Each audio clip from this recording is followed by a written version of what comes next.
तो कैसे हैं आप सभी। तो स्वागत करते हैं आप सभी का आपके अपने यूट्यूब चैनल जीएस मैग्नेट में। तो फाइनली आज के इस सेशन में हम लोग बिहार मद्य निषेध के लिए जीके जीएस का प्रैक्टिस सेट को सॉल्व करेंगे, जिसमें आपको यानी कि इतिहास, भूगोल, पॉलिटी और विज्ञान का अति 33 महत्वपूर्ण क्वेश्चन कराया जाएगा। ठीक है, जो आपके बिहार पुलिस ही मद्य निषेध नहीं बल्कि बिहार पुलिस के लिए भी काफ़ी इम्पोर्टेंट यह वीडियो रहने वाला है। तो आप लोग इस वीडियो को पूरा अटेम्प्ट कीजिए और क्वेश्चन को देखिए, क्वेश्चन की लेवल को देखिए। और हाँ, अगर आप सभी इस चैनल पे नए हैं तो चैनल को सब्सक्राइब कर लीजिए और बगल वाले बेल आइकन को दबा दीजिए। देखिए, चैनल सब्सक्राइब करने से क्या होता है कि आपको जब भी कोई मटेरियल्स इस चैनल पर उपलब्ध कराया जाएगा ना, तो उस मटेरियल्स का नोटिफिकेशन आपको सटीक समय पर मिलेगा, जिससे आपका समय व्यर्थ ना जाएगा और सही समय पर सही वीडियो के साथ, सही कंटेंट के साथ आप उस कंटेंट का अच्छा से उपयोग कर लीजिएगा, जिससे आपके एग्जाम में काफ़ी हेल्प मिलेगा। तो इसलिए चैनल को जल्दी से सब्सक्राइब कर लीजिए अगर चैनल पे नए हैं तो। देखिए, हम लोग अब अपने वीडियो को स्टार्ट करते हैं, ठीक है, और अपने फर्स्ट क्वेश्चन पर आते हैं। देखिए क्या फर्स्ट क्वेश्चन आपसे पूछ रहा है। देखिए, फर्स्ट क्वेश्चन आपसे पूछ रहा है कि सुनहरा चावल किस रोग के बचाव के लिए सहायक है। देखिए, सुनहरा चावल को पोस्टमार्टम कैसे करेंगे इसको समझिए, अभी ऑप्शन पे मत खेलिए। देखिए क्या है सुनहरा चावल, इस बात को समझिए। सुनहरा चावल को हम लोग गोल्डन राइस के नाम से भी जानते हैं, इस बात को ध्यान रखिएगा अपने माइंड में। किस नाम से जानते हैं सुनहरा चावल को? गोल्डन राइस के नाम से जानते हैं। इस सुनहरे चावल में विटामिन ए की जो मात्रा होती है वह प्रचुर पाया जाता है, यानी कि विटामिन ए की मात्रा सुनहरा चावल में काफ़ी पाया जाता है। और हमारी आँखों से संबंधित एक बीमारी होता है जिसका नाम है जीरोपथेल्मिया। क्या नाम है? जीरोपथेल्मिया। और जीरोपथेल्मिया से संबंधित है हमारा क्या? सुनहरा चावल। तो ऑप्शन देखिए सी, क्या है? जीरोपथेल्मिया से संबंधित है कौन? यानी कि सुनहरा चावल। चूँकि आँख में जो बीमारी होता है वो विटामिन ए की कमी से होगा, तो ए की कमी से होगा तो सुनहरा चावल विटामिन ए के लिए ही क्या है? प्रचुर मात्रा में है। तो इसका सही आंसर हो जाएगा ऑप्शन नंबर सी, जीरोपथेल्मिया। ठीक है, चलिए अगला क्वेश्चन देखिए। अगला क्वेश्चन नंबर 2 को देखिए, कह रहा है मॉन्ट्रियल प्रोटोकॉल किससे संबंधित है। देखिए, मॉन्ट्रियल प्रोटोकॉल संबंधित यानी कि संबंधित पहले हम लोग जानते हैं कि मॉन्ट्रियल प्रोटोकॉल क्या था। तो देखिए, ओजोन परत को क्षीण करने वाले पदार्थों के बारे में अंतर्राष्ट्रीय एक क्या है? संधि है। क्या है? संधि है, जो 16 सितंबर 1987 यानी कि 16 सितंबर 1987 को हुआ था। ठीक है, और ओजोन दिवस भी 16 सितंबर को मनाया जाता है। काफ़ी बार आपके एग्जाम में पूछा गया है। ठीक है, तो यह किससे संबंधित था? तो ऑप्शन नंबर सी, ओजोन परत के संरक्षण से। चूंकि ओजोन जो परत होता है सूर्य से आने वाली यूवी रे को क्या करता है? पृथ्वी तक न भेजकर उसे वापस रिटर्न कर देता है। अगर डायरेक्ट पृथ्वी तक पड़े तो बहुत सारे बीमारी का कारण बन सकती है, जैसे कैंसर। बात समझ में आ रहा है ना? तो चलिए इतना ही काफ़ी है आप लोगों के लिए। देखिए क्वेश्चन नंबर 3 को देखिए, कह रहा है टाइफाइड, जिसे हम लोग मियादी बुखार कहते हैं, कैसे फैलता है आपको बताना है। तो इसका अगर मैं सही जवाब बताऊं तो ऑप्शन नंबर क्या हो जाएगा, यानी कि डी, पानी खाद्य पदार्थ से। बात समझ में आ रहा है? चलिए अगला क्वेश्चन देखिए। क्वेश्चन झकास है। क्वेश्चन नंबर 4, निम्नलिखित में से स्वच्छ जल की मछलियाँ कौन सी है? आपको बताना है कि स्वच्छ जल की मछलियाँ कौन सी है।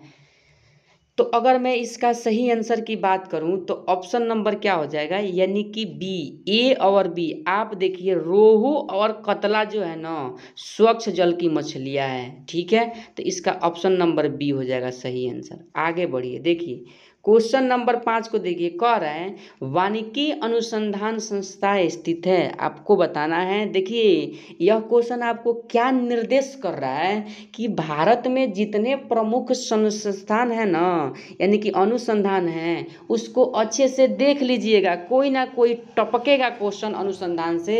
इसलिए इस क्वेश्चन का निर्देश यही है कि जितना अनुसंधान है उसको रट लीजिएगा, ठीक है।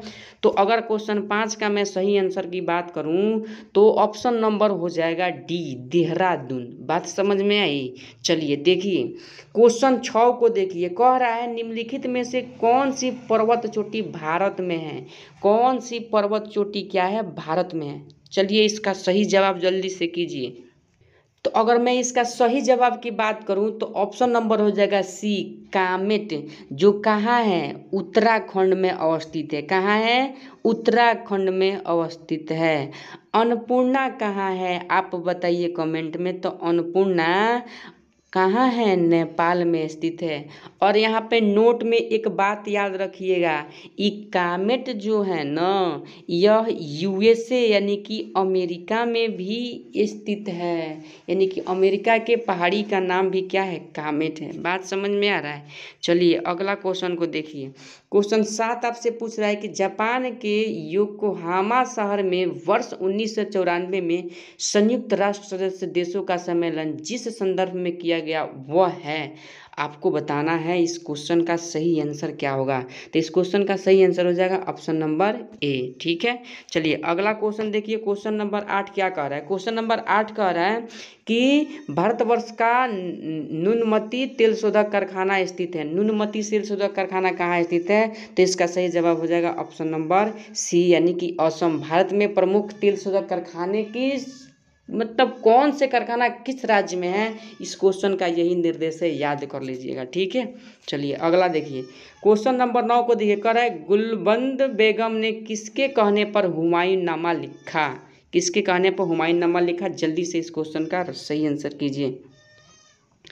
अब अगर मैं बात करूँ गुलबंद बेगम के बारे में, तो गुलबंद जो बेगम थी वह मुगल साम्राज्य के संस्थापक बाबर की क्या थी, यानी कि बेटी थी। क्या थी? बाबर की बेटी थी। उन्होंने अपने सौतेले भाई हुमायूं का जीवन चित्रण हुमायूंनामा में लिखा। यानी कि जो गुलबंद बेगम थी वह बाबर की पुत्री थी और अपने सौतेले भाई हुमायूं का जीवन चित्रण हुमायूंनामा में लिखा। तो ऑप्शन नंबर क्या हो जाएगा? ए, यानी कि हुमायूं, ठीक है। चलिए आगे बढ़िए। आगे कह रहा है क्वेश्चन 10 देखिए, कह रहा है सीरी शहर और सीरी का दुर्ग का निर्माण किसने करवाया था? क्वेश्चन 10 का सही जवाब कीजिए। तो इसका सही आंसर की अगर मैं बात करूं तो जो खिलजी वंश का शासक था अलाउद्दीन खिलजी, संस्थापक नहीं, खिलजी वंश का शासक अलाउद्दीन खिलजी ने सीरी का महल और अलाई दरवाजा का भी साथ साथ क्या किया था? निर्माण करवाया था।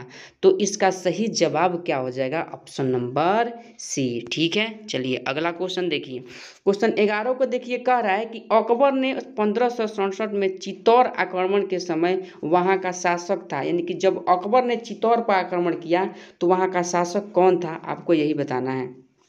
तो देखिए जो हमारे उदय सिंह द्वितीय थे ना, वो 1540 से लेकर के 1572 ईस्वी तक मेवाड़ के यानी कि क्या थे? महाराजा थे, ठीक है।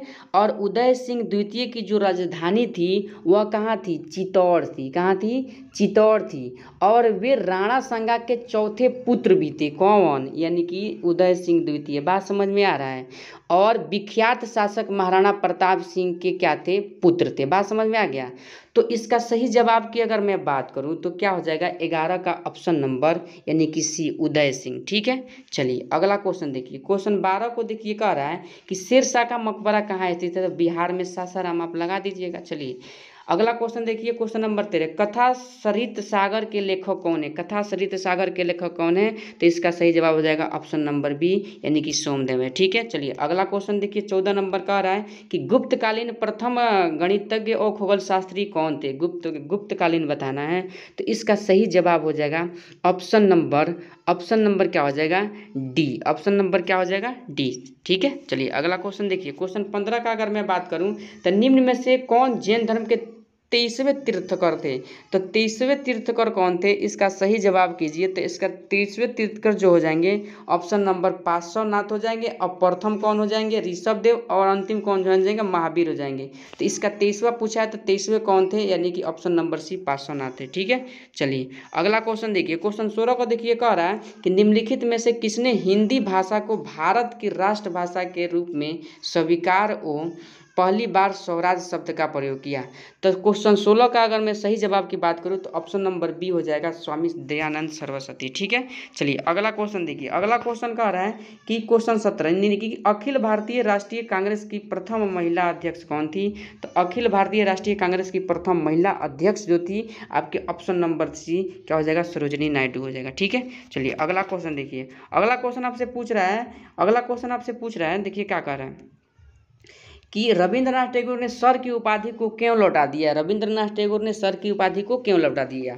तो अगर मैं रविंद्रनाथ की उपाधि के लौटाने की बात करूं तो जलियांवाला बाग हत्याकांड भारत के पंजाब प्रांत के अमृतसर में स्वर्ण मंदिर के निकट जलियांवाला बाग में जो आपका 13 अप्रैल 1919 को हुआ था। आपको ये सब बात पता होगा ना। तो इसी कांड के विरोध में रविंद्रनाथ टैगोर ने क्या किया, नाइटहुड की उपाधि क्या की, अंग्रेजों को लौटा दी। तो इसका सही जवाब क्या हो जाएगा, ऑप्शन नंबर यानी कि बी, जलियांवाला बाग कांड के विरोध में। ठीक है, चलिए अगला क्वेश्चन देखिए। क्वेश्चन नंबर 1937 में कांग्रेस मंत्रिमंडल कितने प्रांतों में बने। जल्दी से इसका सही आंसर कीजिए। तो इसका सही आंसर की बात करें तो ऑप्शन नंबर क्या हो जाएगा, यानी कि 8 प्रांत। ठीक है, चलिए अगला क्वेश्चन 20 को देखिए। कह रहा है कि भारतीय मुस्लिम लीग की स्थापना किस वर्ष की गई। तो भारतीय मुस्लिम लीग की स्थापना काफ़ी important question, option number C 1906 में की गई। ठीक है, चलिए अगला क्वेश्चन को देखिए। अगला क्वेश्चन कह रहा है कि प्रार्थना समाज के संस्थापक कौन थे। प्रार्थना समाज के संस्थापक कौन थे। तो ऑप्शन नंबर क्या हो जाएगा, यानी कि महादेव गोविंद रानडे थे। ठीक है, चलिए अगला क्वेश्चन देखिए। क्वेश्चन 22 को देखिए। कह रहा है गांधी जी की दांडी यात्रा प्रारंभ किस तारीख को हुई थी। तो गांधी जी की दांडी यात्रा प्रारंभ किस तारीख को हुई थी। तो जल्दी से इस क्वेश्चन का सही आंसर कीजिए। तो ऑप्शन नंबर बी 12 मार्च 1930 को। ठीक है, चलिए अगला क्वेश्चन देखिए। क्वेश्चन 23 का अगर मैं बात करूं तो कह रहा है कि वर्ष 2011 की जनगणना के अनुसार भारत में न्यूनतम जनसंख्या घनत्व वाले राज्य कौन है। तो इसका सही जवाब हो जाएगा option number B, Arunachal Pradesh. ठीक है, चलिए अगला क्वेश्चन देखिए। अगला क्वेश्चन कह रहा है 24 नंबर, अंतर्राष्ट्रीय मुद्रा कोष का वित्तीयन किसके द्वारा किया जाता है। तो इस 24 का सही आंसर ऑप्शन नंबर डी हो जाएगा, सदस्य देशों के द्वारा। ठीक है, चलिए अगला क्वेश्चन देखिए। क्वेश्चन 25 का बात करूं तो बेरोजगारी और मुद्रास्फीति की संयुक्त घटक कहलाती है। तो इसका सही जवाब हो जाएगा ऑप्शन नंबर सी क्या हो जाएगा, स्टैगफ्लेशन। ठीक है, चलिए अगला क्वेश्चन को देखिए। क्वेश्चन 26 का अगर मैं बात करूं तो कह रहा है कि बैंक दर को बढ़ाने का प्रभाव कम हो जाएगा यदि 4 ऑप्शन दिया, जल्दी से दिमाग लगाइए और कड़ाम दे आंसर कीजिए। तो इसका सही जवाब हो जाएगा ऑप्शन नंबर सी। ठीक है, चलिए अगला क्वेश्चन देखिए। क्वेश्चन 27 का अगर मैं बात करूं तो कह रहा है कि निम्न सार्वजनिक उपक्रम में से कौन सा महारत्न नहीं है, मतलब महारत्न की कंपनी में शामिल नहीं है। तो इसका ऑप्शन नंबर क्या हो जाएगा, डी, यानी कि गेल भी है, वेल भी है, सेल भी है और BSNL नहीं है। एक भारतीय, इसका क्या होता है, एक भारतीय कंपनी है। ठीक है, चलिए आइए देखिए। क्वेश्चन 28 का अगर मैं बात करूं तो क्वेश्चन 28 क्या पूछ रहा है आपसे, कह रहा है कि निम्न में से बहुआयामी गरीब सूचकांक के संबंध में गलत है, गलत बताना है आपको। ध्यान से पढ़िए इस क्वेश्चन को। चलिए इसका सही आंसर अगर मैं बता दूं तो ऑप्शन नंबर डी हो जाएगा, प्रत्येक प्राचल को समान भार दिया गया है। ठीक है, चलिए अगला क्वेश्चन देखिए कितना पर थे हम लोग, यानी कि 28 पर थे, 29 पर चलते हैं। देखिए 29 नंबर क्वेश्चन क्या कह रहा है। 29 नंबर क्वेश्चन को देखिए, कह रहा है कि भारतीय नियोजन के वास्तुकार कौन थे। क्वेश्चन 29 का सही आंसर कीजिए। देखिए अगर मैं बात करूं, भारतीय नियोजन का संवैधानिक प्रयास स्वतंत्रता प्राप्ति के पूर्व ही प्रारंभ हो गया था। इस बात को आप लोग जानते होंगे। ठीक है, तब 1934 में एम विश्वेश्वरैया ने भारत के लिए नियोजित अर्थव्यवस्था नामक पुस्तक की क्या की, एक रचना की। ठीक है, जिसमें उन्होंने सन 1938 ध्यान से सुनिएगा, सन 1938 में भारतीय राष्ट्रीय कांग्रेस ने सर्वप्रथम राष्ट्रीय नियोजन समिति का क्या किया, गठन किया था। ठीक है, आज जिसके अध्यक्ष किससे बनाया गया था, पंडित जवाहरलाल नेहरू को बनाया गया था। इसके पिछले वीडियो में भी मैंने इस क्वेश्चन को कराया था, इस वीडियो में भी है, तो क्या हो जाएगा, ऑप्शन नंबर डी हो जाएगा। ठीक है, चलिए अगला क्वेश्चन को देखिए। अगला क्वेश्चन आपसे कह रहा है क्वेश्चन नंबर 30 आपसे कह रहा है, देखिए क्या कह रहा है, निम्न में से उनकी पहचान करें जो रिजर्व बैंक का कार्य नहीं है। रिजर्व बैंक का कार्य नहीं है ये पूछा गया है, तो ध्यान से इस क्वेश्चन को कीजिएगा। ठीक है, चलिए वीडियो लंबा ना हो इसलिए मैं इसका आंसर बता देता हूँ। इसका ऑप्शन हो जाएगा ऑप्शन नंबर सी, जनता से प्राप्त जमाओं पर ब्याज देना। यह जनता के ब्याज नहीं देता है। ठीक है, बैंक इससे क्या करती है, ऋण लेती है बड़ी। चलिए देखिए 31 नंबर क्या होगा, तिलहन के उत्पादन में वृद्धि का कारण क्या है। तिलहन के उत्पादन में वृद्धि का कारण क्या है, तो क्वेश्चन 31 का सही जवाब हो जाएगा ऑप्शन नंबर बी। क्या हो जाएगा, ऑप्शन नंबर बी, पीली क्रांति। क्या हो जाएगा, पीली क्रांति। अब क्रांति का बात याद करें तो देखिए श्वेत जो क्रांति है वह किससे संबंधित है, श्वेत क्रांति दूध से संबंधित है। नीली क्रांति किससे संबंधित है, तो मछली से संबंधित है। ठीक है ना, और भूरी क्रांति किससे संबंधित है, तो उर्वरक से संबंधित है। इस बात को ध्यान रखिएगा, क्रांति पूछ लिया जाता है। चलिए अगला क्वेश्चन देखिए, भारत के किस राज्य में शिशु मृत्यु दर सबसे कम है। तो भारत के किस राज्य में शिशु मृत्यु दर सबसे कम है, तो इसका ऑप्शन 32 का सही आंसर हो जाएगा ऑप्शन नंबर बी, यानी कि केरल में। ठीक है, चलिए और लास्ट क्वेश्चन देखिए आप अपने सीरीज का क्वेश्चन 33, विश्व व्यापार संगठन WTO का मुख्यालय कहाँ है। यह क्वेश्चन आपको यही निर्देश कर रहा है कि जितना भी प्रसिद्ध मुख्यालय और संगठन है उसे याद कर लीजिएगा, पूछेगा आपके एग्जाम में और उड़ा करके आइएगा। ठीक है, तो चलिए 33 का सही जवाब की अगर मैं बात करूँ तो ऑप्शन नंबर क्या हो जाएगा, सी, जेनेवा में। ठीक है ना, ठीक है ना, कोई डाउट। अगर इसका स्थापना अगर आपसे पूछ लिया जाए तो 1 जनवरी बता दीजिएगा, 1 जनवरी 1995 बता करके एग्जाम में आप आ जाइएगा। बात समझ में आ गया, ठीक है ना। और जिनेवा के स्विट्जरलैंड याद रखिएगा।